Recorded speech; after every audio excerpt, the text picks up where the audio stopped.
네, 아멘.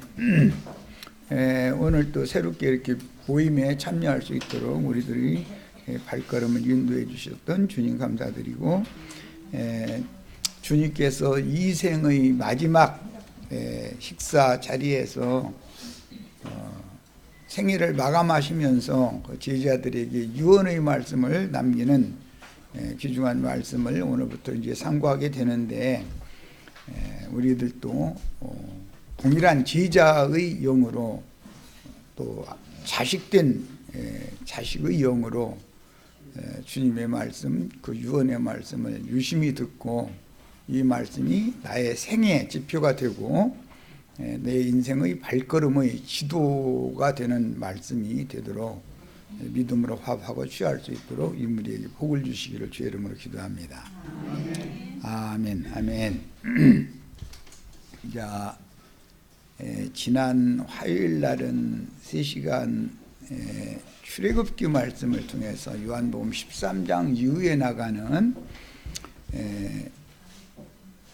예수님의 유언 말씀을 이렇게 요약적으로 말씀을 나눴는데, 오늘은 이제 신약의 그 성취, 구약 성경은 모형이고 신약은 성취이기 때문에 구약 성경의 예언이 어떻게 이제 실현이 되는지를 오늘부터 이제 말씀을 추구를 할 겁니다.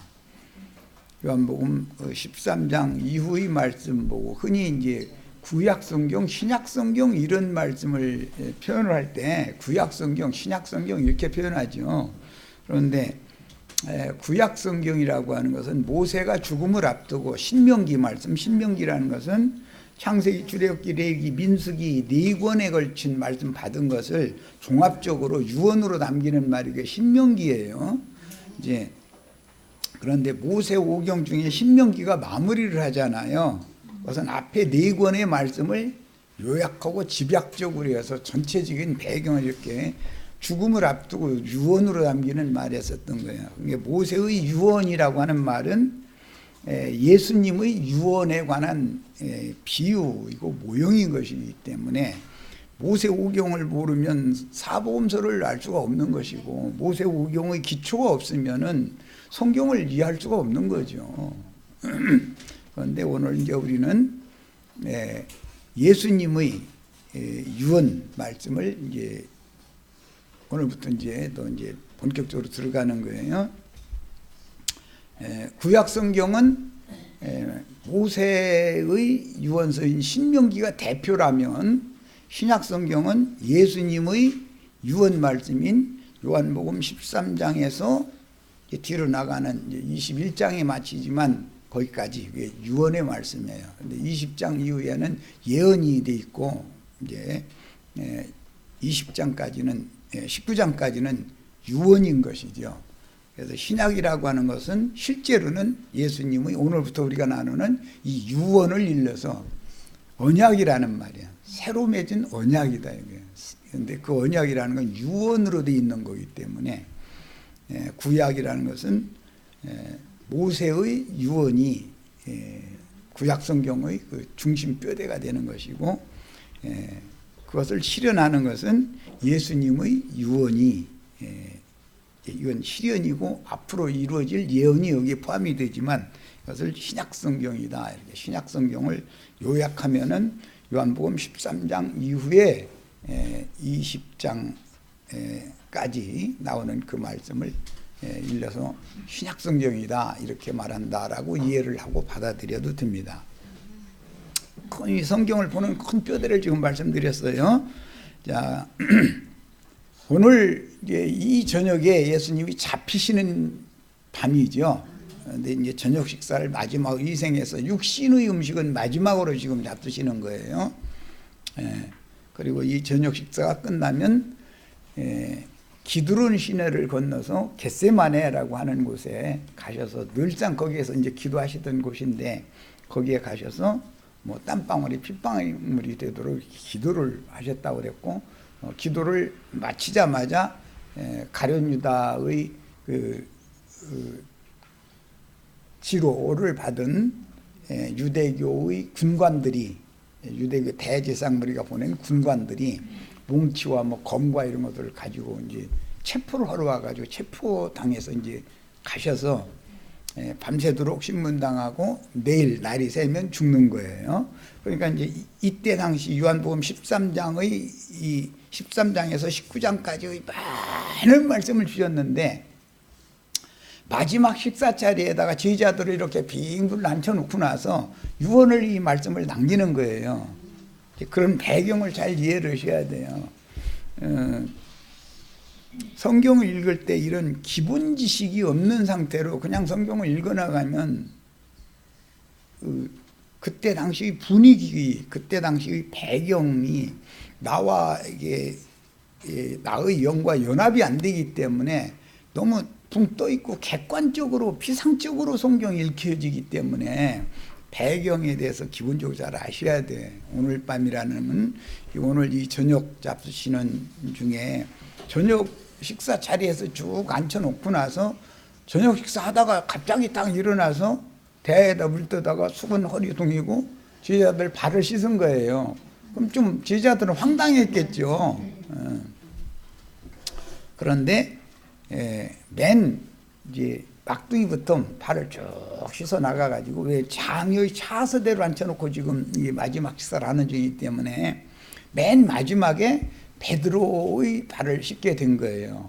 이제 베드로의 발을 맨 나중에 씻었다라는 것은 예수님이 생각할 때는 네가 맏형이고 나머지 동생들 난 떠나는데 책임져라, 사실은 그런 것을 지금 부탁하는 말이거든요. 유언이니까.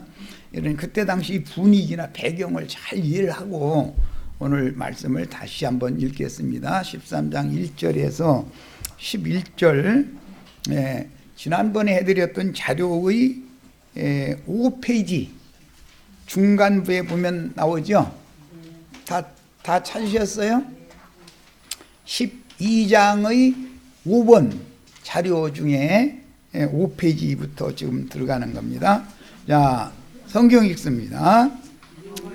6월절 전에 예수께서 자기가 세상을 떠나 아버지께로 돌아가실 때가 이른 줄을 아시고 세상에 있는 자기 사람들을 사랑하시되 끝까지 사랑하시니라. 이 배경은 엊그제 충분히 설명드렸어요. 마귀가 벌써 시몬의 아들 가룟 유다의 마음에 예수를 팔려는 생각을 넣었더라. 거기는 마음과 생각을 이렇게 동그라미를 해놓습니다. 간략하게 설명을 하겠습니다. 마음이라고 하는 것은 그릇인 것이고, 마음은 사람의 그릇이에요. 그릇이고, 생각은 마음의 기능이란 말이에요. 기능. 다시 말씀드립니다. 마음에 생각을 넣었다, 이렇게 이제 오늘 말씀에 기록이 됐는데, 마음이라고 하는 것은 사람의 속 부분의 그릇이다 이거예요. 속그릇. 껍데기 육신의 그릇은 생식기를 그릇이라고 그러죠. 이 말은 충분히 알아들으시죠? 네. 육신의 그릇은 하나의 표상인 것이고 내면에 있는 속그릇을 중점으로 다루는 것이 성경인데, 마귀가 가룟 유다의 마음 그릇에다가 예수를 팔려는 생각을 딱 갖다 넣었다는 거예요. 그러니까 그릇은 어떤 생각을 받아들이는 용도로 사용되는 기능이 있다는 것을 알 수 있는 것이죠. 예. 이 마음보다도 더 중심에는 영이라고 하는 그릇이 있어서, 또 영에는 하나님의 생각을 주의 성령께서 넣어줄 수가 있어요. 그러니까 이것을 잘 생각하셔야 돼요. 그래서 마음 그릇이 있고 육신이라는 그릇이 있고 영이라는 그릇이 있고, 사람은 세 그릇으로 되어져 있는데 중심 기능은 전부 생각이다 이거야.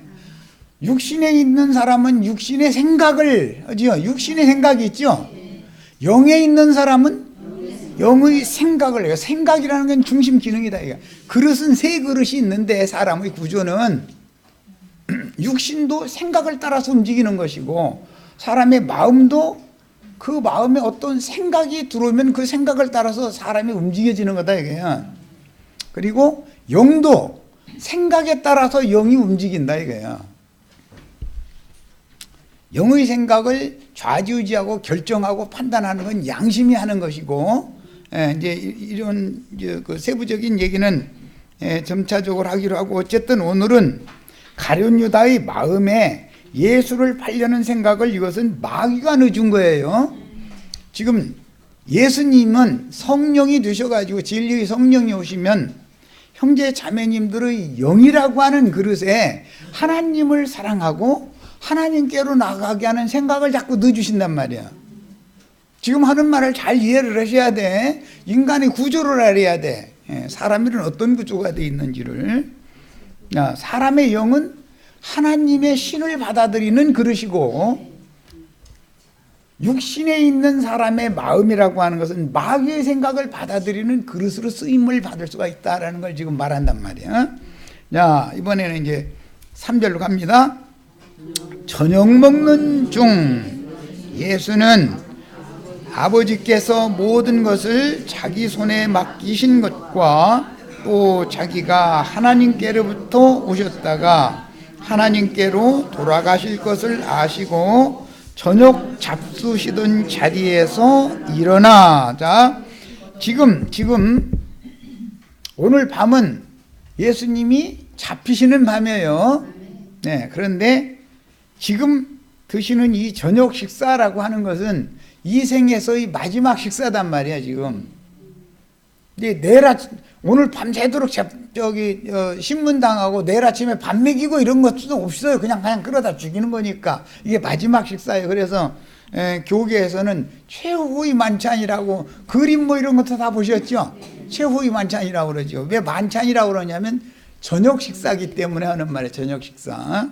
성경에는 조찬이라는 말도 나오고 오찬이라는 말도 나와요. 그러니까 오찬은 낮에 먹는 식사를 말하는 것이고, 지금은 만찬이니까 저녁 식사를 말하는 거예요. 부활을 하신 주님이 갈릴리 바다에서 제자들을 앞으로 요한복음 21장에 가면 만나가지고 조찬을 주셨죠. 아침 식사를 주셨죠. 숯불에다가 생선 굽고 떡을 굽고 해가지고 제자들을 주셨어요. 그러니까 성경에는 오찬도 나오고 만찬도 나오고 조찬도 나온다. 세 끼 다 먹여야죠. 네. 굶지 마시길 바래요. 먹는 것이 건강이니까 말이에요. 먹는 것이. 내가 왜 이 말을 하는지는 감이 오셨죠? 오늘 먹으러 왔죠? 굶으면 손해요.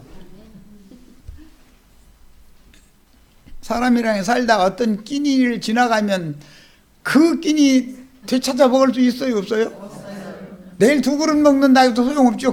그때 먹는 음식과는 맞지 않죠. 자, 그래서 지금 이제 예수님께서 제자들을 장요의 순서에 따라서 장요의 차서대로 제자들을 이 식탁에다가 빙 둘러 앉히시는 거예요. 그리고 나서 식사를 하다가 갑자기 뻘떡 일어나가지고 대야에다가 물 뜨다가 밥 먹는 제자들 발 씻고 있는 거예요. 지금 그 내용이 그런 내용이에요. 그럼 제자들 참 황당했겠죠. 그런데 요한복음에는 그렇게는 복음서에 그렇게는 나오지는 않았지만 사도 요한이 제일 젊고 나이가 제일 어렸으니까 제일 막둥이였겠죠. 요셉의 상에 빙 둘러앉은 형제들이 있었죠. 요셉이 애굽의 총리가 된 줄도 모르고 형제들이 지금 왔잖아요. 그런데 요셉이 자기 하인을 시켜서 오늘 내 집에서 오찬을 준비해라. 거기에는 창세기에는 이렇게 돼 있어요.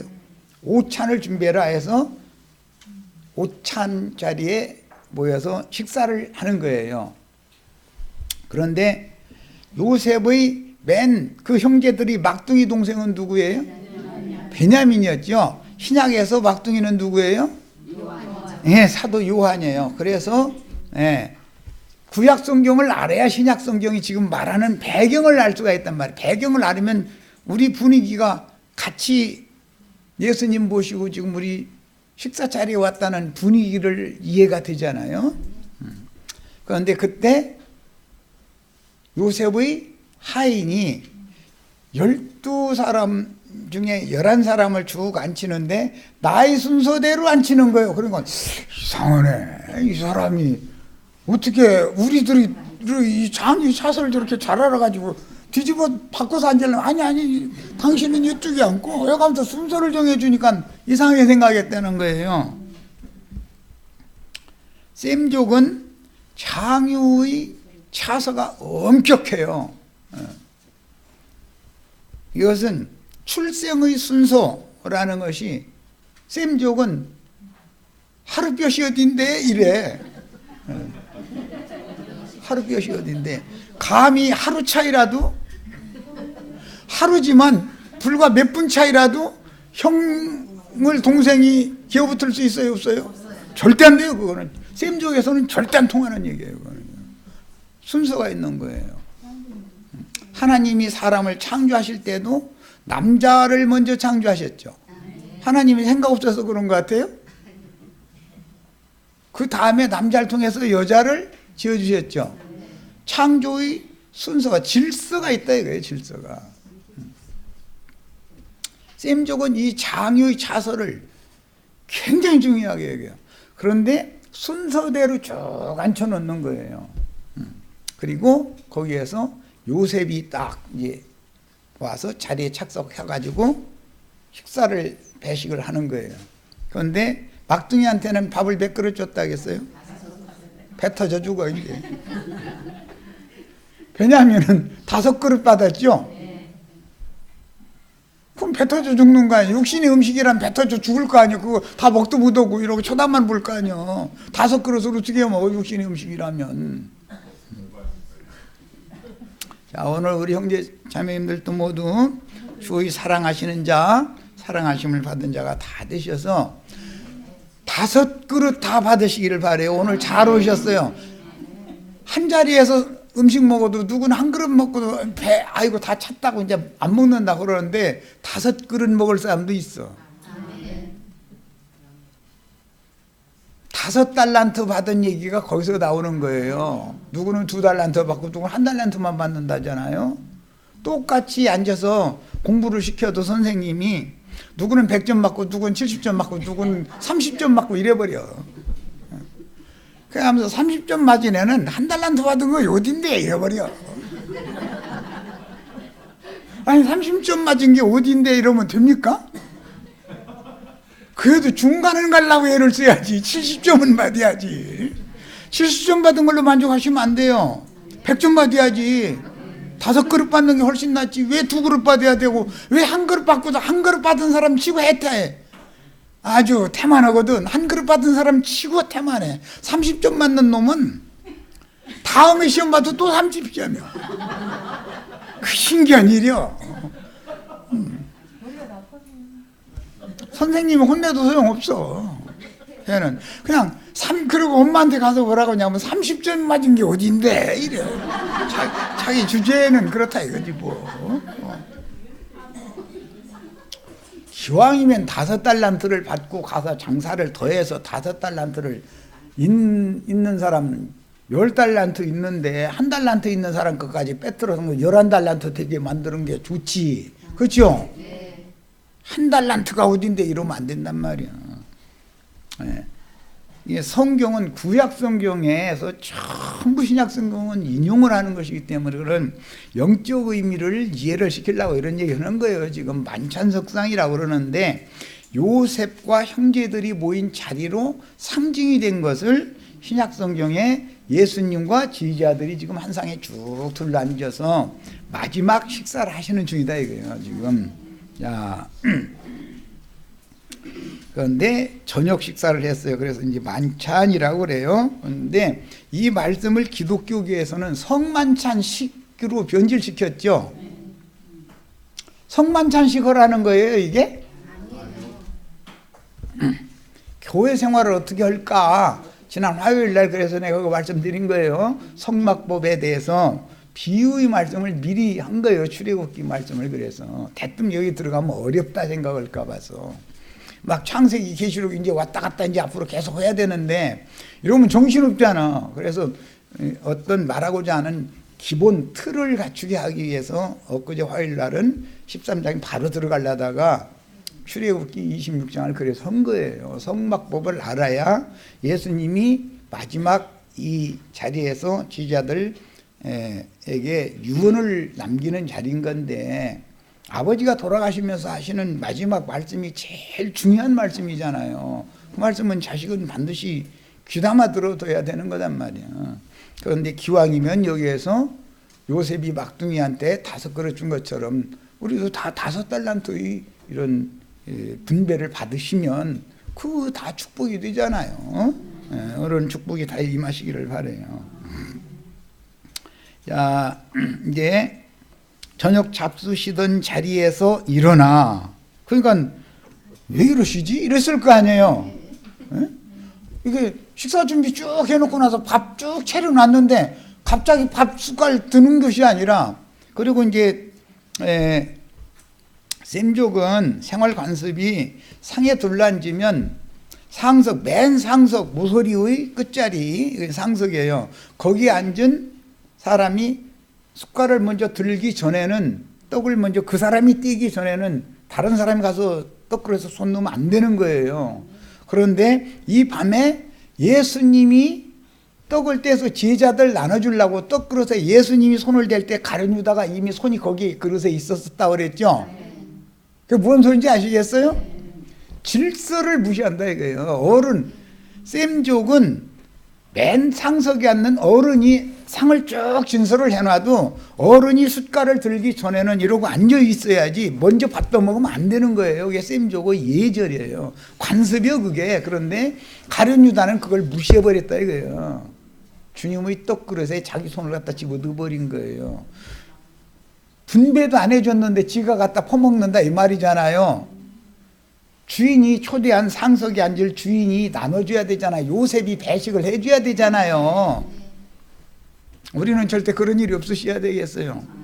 나름대로 뭔 뜻이에요? 나름대로라도 성경줄이나 읽었다, 성경 몇 독은 했다 이런다는 말이에요. 주님이 나눠주는 건 필요 없다 이거예요. 나도 나눠줄 자격이 있어 이런다 그 말이에요. 그러면 잘못되면 안 되죠. 주님이 나눠주는 것이 가장 정확한 거죠.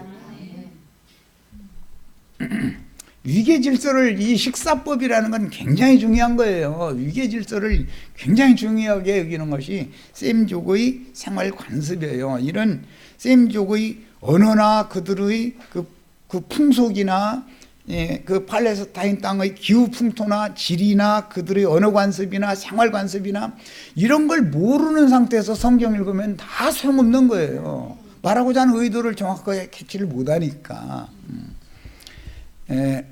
주님께서 축사하시고 떼어주시는 걸 받아 먹어야 돼요. 요셉이 대뜸 앉아서 그냥 주는 게 아니잖아요. 음식 다 사인들이 진설해 놓은 거 축사해가지고 배식을 하잖아요. 그래서 예수님이 이 배식을 하실 때 축사한 떡을 주시고 축사한 잔을 주시고 이렇게 하는 거예요.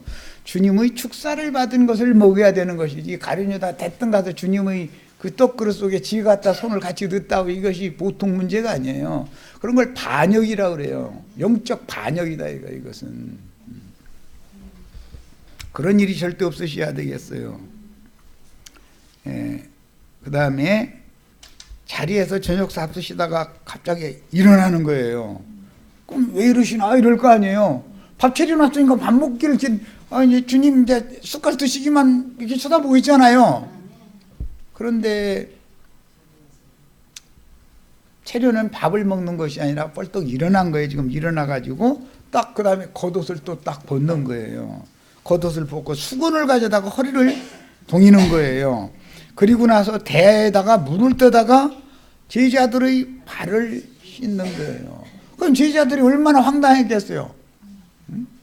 저녁 식사 자리, 지금 저녁 먹는 자리인데 식사 준비가 다 됐는데 밥 먹기 전에, 배식을 하기 전에 제자들이 발을 씻었다 이거예요. 발을 씻으시고, 그러니까 막둥이부터 씻어 나간 거예요. 차근차근 그 두르신 수건으로 닦기를 시작하여 누구에게 이르니?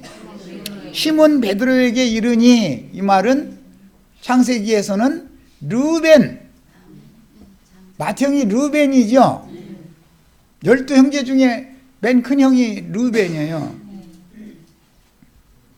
르벤과 유다가 요셉을 애굽에 팔아넘길 때 많은 문제가 얘기거리가 많죠.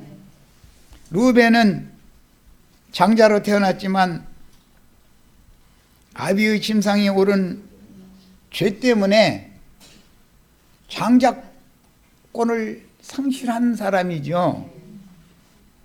그러니까 12형제 중에 장자권을 되찾기 위해서 아버지의 마음을 돌려야 되잖아요.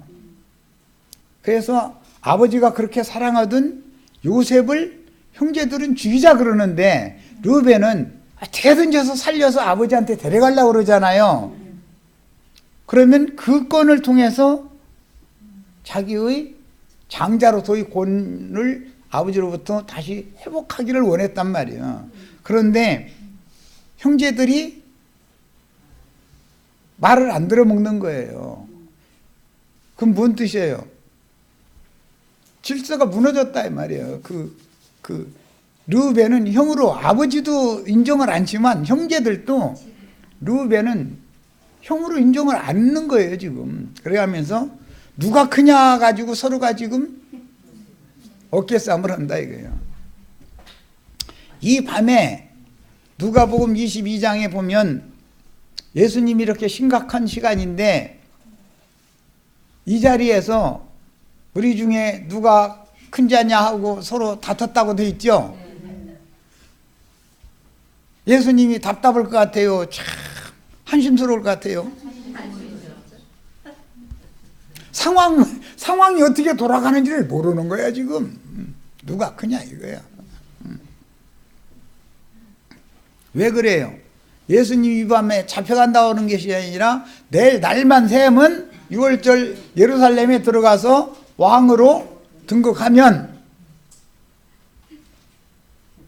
주님의 보좌 우편에 누가 좌편에 누가 하고 지금 이거 생각하고 있는 거죠. 상황이 이래요 지금 상황이. 오늘 밤에 상황을 잘 이해를 하셔야 돼요. 그래서 겉옷을 벗고 수건을 가져다가 허리에 두르신 것은 그 제자들 말로 설명하면 이해가 돼요 안 돼요? 본을 보여야죠. 본을. 누가 큰 자예요? 섬기는 자가 큰 자죠. 그래서 주인이고 왕이고 아버지이고 스승이신 예수님이 당신의 제자들을 앉혀놓고 팔을 씻는 본을 보이는 거예요. 천국에서는 누가 큰 자다? 섬기는 자가 큰 자다. 이걸 말로 설명해서는 아니 지금 이 자리에서 누가 크냐고 다투고 앉았으니 예수님은 지금 이 밤에 내가 잡혀가서 죽어야 된다는 걸 다 알고 다 아시고 계셨다고 했죠. 자기가 세상을 떠나 아버지께로 돌아가실 것을 다 아시고 계셨다는 거예요. 예수님은 이렇게 심각한데 제자들은 자리를 순서대로 이렇게 앉혀놓으니까 좌서로 앉혀놓으니까 우리 중에 누가 크냐 하고 다퉜다는 거예요. 그러니까 나 같으면 아이고 내가 졌다 이놈들아 이러고 아이고 다 나갈란다 그러고 말아. 나 같으면 아이고 정말 성질나. 3년 반이나 가르쳐 놨는데도 아직 그 그리스도의 그 영이 임해서 영이 살아나기 전에는 다 이럴 수밖에 없다는 거예요. 우리가 다 이랬었어요. 우리가 이런 상태로 예수 3년 반 따라다닐 수 있죠. 권사 장로님들 다 이런 식일 수 있죠.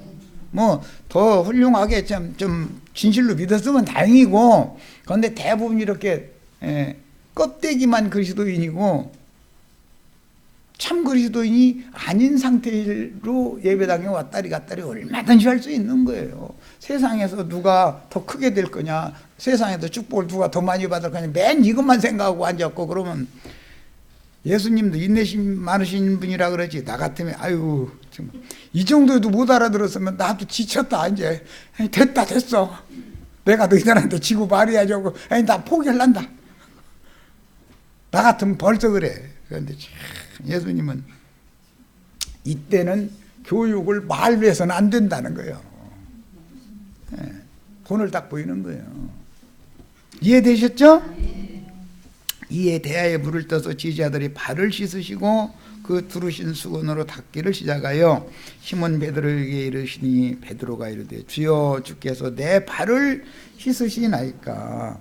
예, 다른 제자들은 기분이 좋았었는지 어쨌는지 아무도 않고 있는데 맨 마지막에 베드로의 발을 씻으려고 하니까 주님이 어떻게 제 발을 씻습니까? 제가 주님의 발을 씻어드려야지. 그런 걸 보니까 형답기는 형답죠. 그렇죠?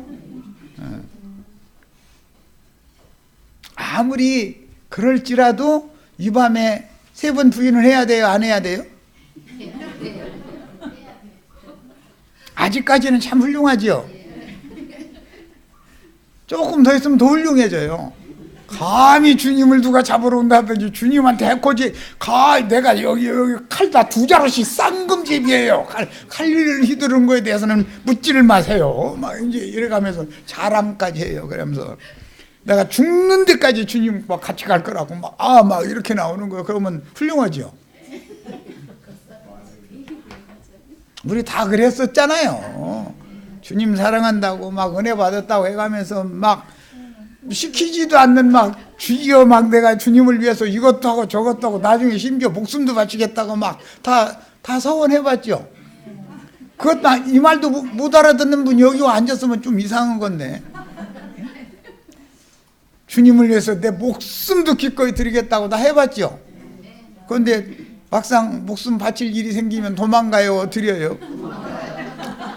약속 지켜, 널 약속.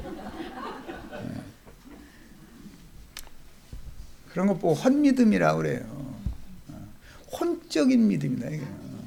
혼이 취해서 그러는 것이지 그 영적인 믿음이 아니다 이거예요. 이거 지금부터는 이제 그래서 마음 생각을 아까 내가 그래서 일부러 말씀을 잠깐 이렇게 들여놓은 거예요. 마음이라는 건 그릇이고 생각이라는 것은 담는 거단 말이에요. 생각을 넣는단 말이에요. 그런데 영이라고 하는 그릇에 예수님이 하나님을 갖다가 담는 거예요. 영이라는 그릇에는. 그런데 마음이라고 하는 자연인의 천연적인 사람의 마음이라고 하는 그릇에는 사탄이 와서 마귀의 생각을 갖다 집어넣을 수 있다 이거예요. 거기다 담을 수 있다 이거예요. 사람은 세상 말로도 마음이 씌어대는 대로 움직이죠. 제일 중요한 건 마음이에요. 사람의 바탕은 인간의 바탕이라는 건 마음이거든. 마음을 움직이는 것은 양심이에요. 영이에요. 그런데 영은 죽어있는 상태니까 마음 씌어대는 대로 하는 거예요. 마음이 이렇게 씌어대니까 가룟유다 이 밤에 가서 예수 넘겨주잖아요. 그런데 베드로의 마음은 주님을 향하여 일편단심했었어요. 그런데 그것도 안 받는다는 거예요. 가룟유다만이 문제가 아니에요. 베드로의 이런 열정이나 이런 것도 하나님에게는 합당치 않다는 거예요. 왜? 영적인 헌신과 봉사가 아니고 혼적이다 이거예요. 이거는 전부.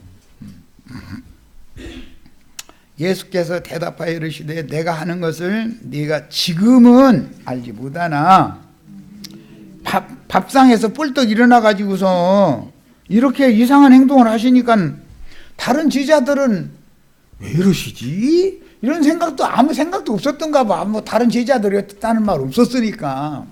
베드로는 그래도 주께서 내 발을 씻으시나이까 이런 거 보면 베드로는 역시 장형으로서의 장자로서의 뭔가가 좀 다른 면이 있어요 보면. 그런데 내가 하는 것을 네가 지금은 알지 못하나 이후에는 알리라 이렇게 말씀하셨어요. 베드로가 이르되 내 발을 절대로 씻지 못하시리이다. 이 절대라는 말은 예수님이라 하는 건데 사람이 절대 싸면 절대자는 하나님이죠. 인간이 절대라는 말 하면 안 되는데도 베드로는 혼적으로 볼 때도 도리가 있지. 어떻게 주님께서 내 발 씻어달라고 발 이렇게 또 디밀고 이러고 있어. 사람이 염치가 있지. 이런 거 생각이 강하다는 거잖아요 지금. 아유 이러시면 되느냐고. 절대로 안 된다고 이제 이런 거죠. 그러니까 예수께서 대답하시되 내가 너를 씻어주지 아니하면 네가 나와 상관이 없느니라. 엊그제 말씀드렸죠. 이 상관이라는 용어는 히브리어는 야다라는 용어인데 헬라어로는 상관이라는 건 남녀의 관계를 말하는 거예요. 예. 상관 맺었대. 누가 누구와 상관 어떤 과부가 있는데 뭐 어떤 호랍이 오고 상관 맺었대. 그럼 무슨 소리인지 아시죠? 셈족의 언어법이에요 이게. 자 그러면 지금 주님께서 베드로와 상관을 맺으려고 하는 것이죠. 예. 그런데 베드로가 이게 무슨 일인지를 모르고 있는 거예요. 더럽혀져 있는 사람과 거룩한 분이 상관을 맺을 수 있어요 없어요? 하나님은 마음이 더러운 사람을 상관 맺을 수 있어요 없어요? 지금 마음의 문제니까 그죠? 마음을 다루는 거예요. 마음속에 예수의 생각을 넣어야 되잖아요. 이게 상관 맺는 거예요. 그런데 더러운 그릇에는 상관을 맺을 수가 없어요. 그래서 우선은 씻어야 된다 이거예요. 시몬 베드로가 이르되 주여 내 발뿐 아니라 손과 머리도 씻어 주옵소서. 아주 전신을 보게 시켜주세요. 이제 만약에 상관 맺는 문제라는 걸 딱 알아들은 거죠. 주님과 상관을 맺으려면 목욕제기하고 그죠? 남편 모처럼 온다고 이제 편지가 왔었어. 그런데 오늘 도착하는 날에 그러면 목욕제기하고 있어야죠. 그냥 깨끗하게 잔뜩 묻은 상태로 막 이러고 있으면 안 되잖아요.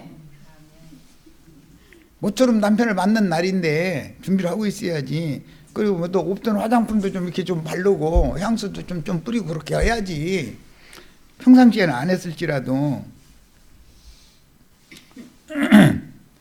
시몬 베드로가 이르되 주여 내 발뿐 아니라 손과 머리도 씻어 주옵소서. 예수께서 이르시되 이미 목욕한 자는 발밖에 씻을 필요가 없느니라. 그러니까 지난 3년 반 동안 예수님이 지금 말씀을 데리고 다니면서 제자들을 가르쳤을 때 믿은 제자들은 이미 목욕을 했다는 것이죠.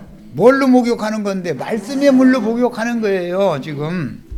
그런데 이미 목욕을 3년 반 동안을 데리고 다니면서 말씀을 가르칠 때 영생의 말씀이 여기 계시니 우리가 니게로 가오리까 했던 베드로와 다른 제자들은 영생의 말씀을 믿은 사람들이었기 때문에 목욕을 한 사람들인데 가룟 유다 한 사람은 영생의 말씀으로 받아들인 것이 아니라 머릿속에 지식의 선악을 아는 지식의 말씀으로 머릿속에 잔뜩 쌓아놓고 이거 가지고 가서 장사해서 어떻게 하면 돈벌이를 할까만 연구했다 이런 말이에요.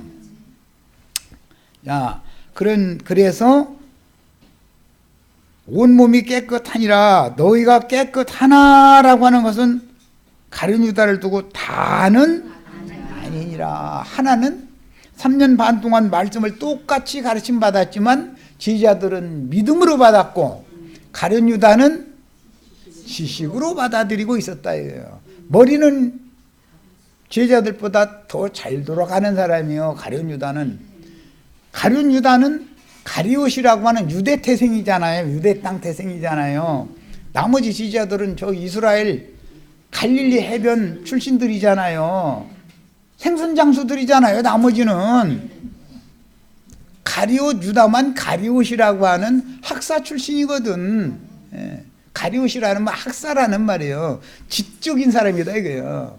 이 사람은 아무래도 좀 손도 거치는 것이 없었겠죠. 베드로의 손 내놔봐 하고 가룟유다의 손 내놔봐 하면은 가룟유다 손이 매끄러울 것 같아요? 베드로 손이 매끄러울 것 같아요? 뭔 말인지 이해되세요? 가룟유다는 유대 태생이에요. 그러나 나머지 제자들은 갈릴리 출신들이에요. 그러니까 나머지 제자들은 속세에서 거친 환경에서 생활하는 것이 몸에 뱄던 사람들이고, 이 사람들이 천국 말씀을 오히려 더 잘 받아들였다는 거예요. 지적인 사람이 금방금방 알아듣는 것 같기는 하죠. 반짝반짝 하는 것이 있으니까. 그런데 실제로는 믿음으로 취하되지는 않는다는 거예요. 그 사람은 생각이 다른 거예요. 그런 사람은 이 아저씨 빨리 죽으면 내가 대타 나서서 이 자리 차지하겠다, 이 생각밖에 없는 사람들이거든. 이게 굉장히 위험한 거예요, 이게. 자, 11절, 이는 자기를 팔자가 누구인지 예수를 판다라는 건 실제로는 지금까지 도적질한 말씀을, 말씀 파는 것이 예수 파는 거죠. 말씀 팔아서 뭐 하려고? 돈벌이로 삼는다. 돈벌이. 예수 팔아서 돈벌이. 먹고 살기 위해서 목회한다 이런 말이에요. 먹고 살기 위해서 목회해요? 전도하려고 목회하는 거예요? 먹고 살려고 목회하는 거예요? 먹고 살려면 사업을 하는 게 낫지, 장사를 해야지. 그렇죠? 예수 이름 팔아가지고 먹고 살려고 하는 사람들 늘었죠? 우리 김명숙 자매가 오늘은 말 조심하라고 또 특별히 또 해서 그냥 이 정도 하고 넘어갈 거예요. 또 한마디 했을 텐데, 딴 때 같으면. 그냥 하시죠. 안 걸리십니다.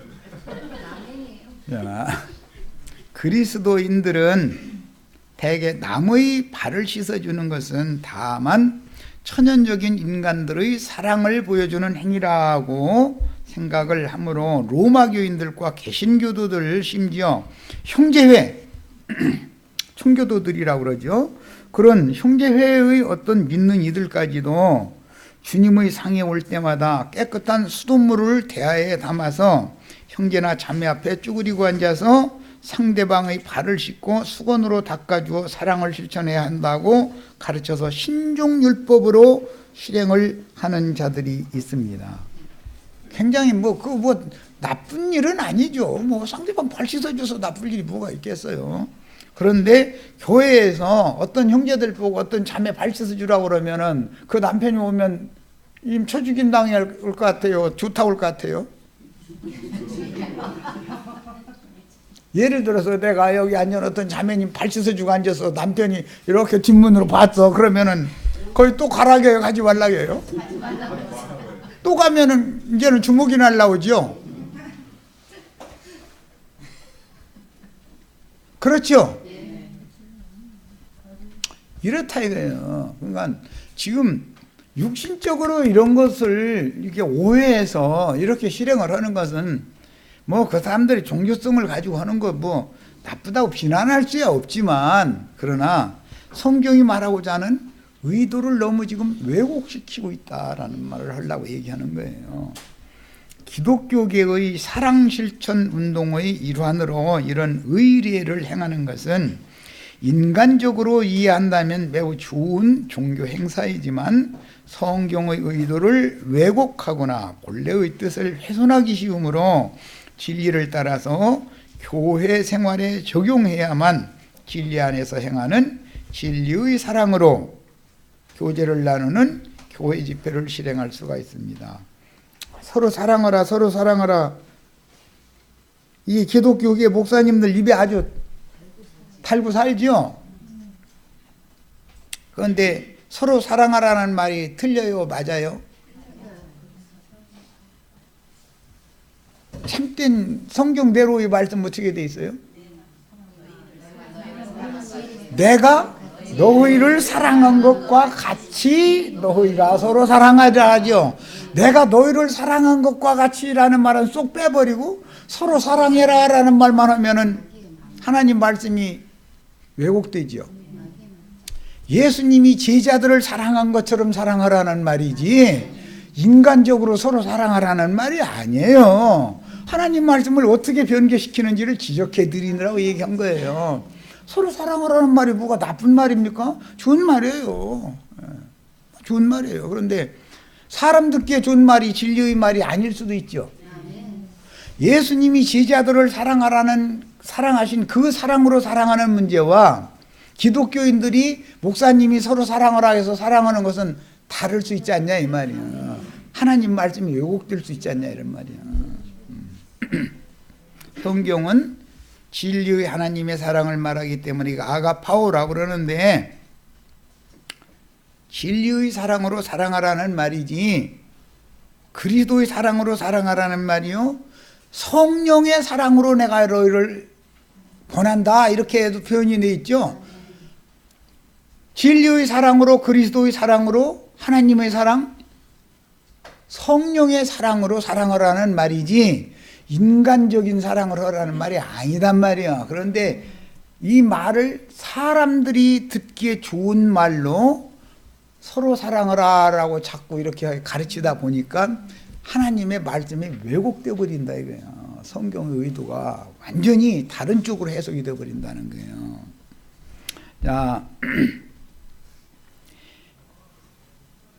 요한복음을 크게 두 부분으로 나누어 상고한다면 첫째 부분은 1장부터 13장까지로 원은 12장까지죠. 이제 13장은 그 양쪽 다리를 놓는 장이고 구성되어 있고 앞부분은 주로 영광의 하나님 자신이신 영원한 말씀께서 죄는 없으시되 죄 있는 육신의 모양으로 세상에 오셔서 대속물로 자기 자신을 들여서 성경의 대속제사 율법을 실현하기 전에 인자께서 자신이 그 그리스도이심을 증거하신 내용입니다. 그러므로 앞부분은 요나의 표적을 이룬 주님이 육신의 몸을 입고 사시며 전하신 복음이며 오실 자의 표상이었던 구속사의 첫사람인 아담 세계의 심판을 위해서 죽임을 당하여 장사되심으로 성경의 사흘길 중에서 첫째 날과 둘째 날 예언을 이루신 내용입니다. 성경의 핵심 요점을 이해하도록 이미 앞에서 소개한 사흘길에 대한 예언인 요나의 표적을 다시 상고할 건데 이건 다음 시간에 하도록 하겠습니다. 시간이 많이 돼서. 우선 요한복음을 크게 양분해서 나눈다면 요한복음 1장에서 12장까지는 하나님을 사람에게 모셔와서 하나님께 모든 죄인들이 지난 죄들의 사면을 받을 수 있는 길을 열어주는 말씀을 하신 거예요. 13장에서는 이제 예수님이 가셨다가 이제 곧 다시 오실 것인데 그것은 믿는 제자들을 하나님의 영광 앞으로 14장 이후에는 데려가는 얘기다. 이게. 앞에는 하나님을 모시고 죄인들에게 찾아와서 죄인들에게 하나님의 용서를 받게 해주는 말씀으로 되어 있고 뒤에는 구속을 이루신 그리스도 예수께서 그분의 성령이 재림하셔서 죄인들을 하나님의 영광 앞으로 데리고 가는 말씀으로 구조가 이렇게 구성이 되어 있어요. 자, 그런데 오늘 여기 지금 우리가 조금 전에 읽었던 이 말씀에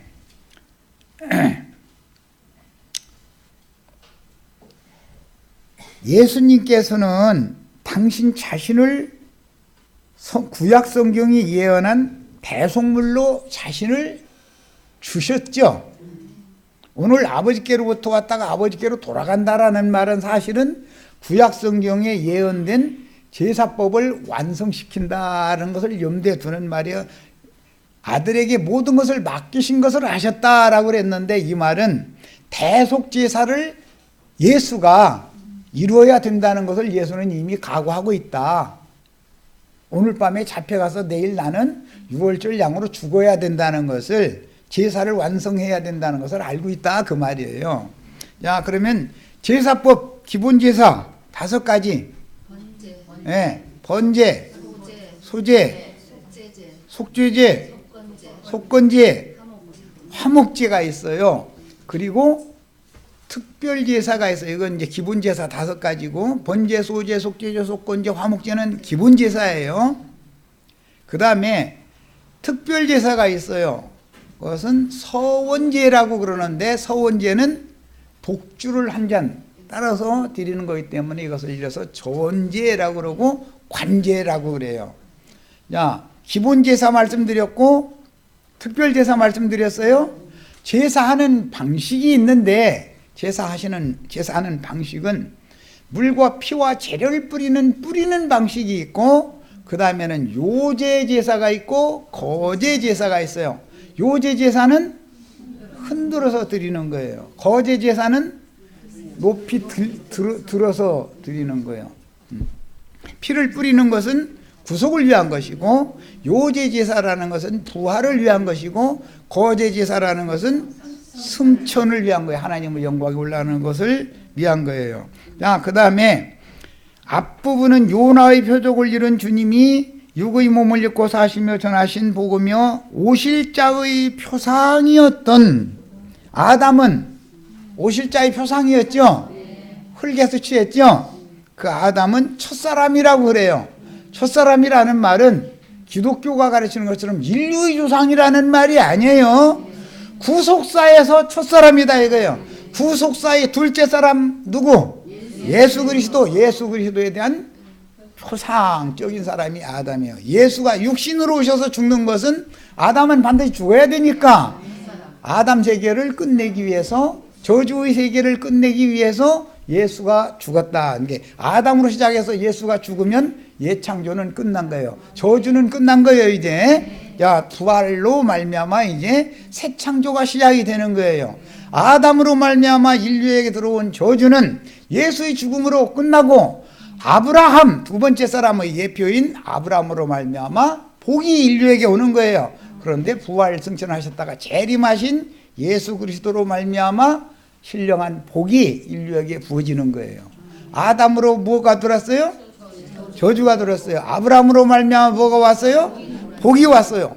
네. 예수 그리스도의 성령은 복을 가지고 오시는 거예요. 성령의 복을 그래서 갈라디아서에서는 설명을 할 때 아브라함의 복이 이방인에게 미치게 하고 모든 자들에게 성령의 복을 받게 하려 하십니다. 이 복을 가지고 오시는 축복이 오늘 우리들에게 있기를 바라요. 자, 첫 시간 여기서 마칩니다.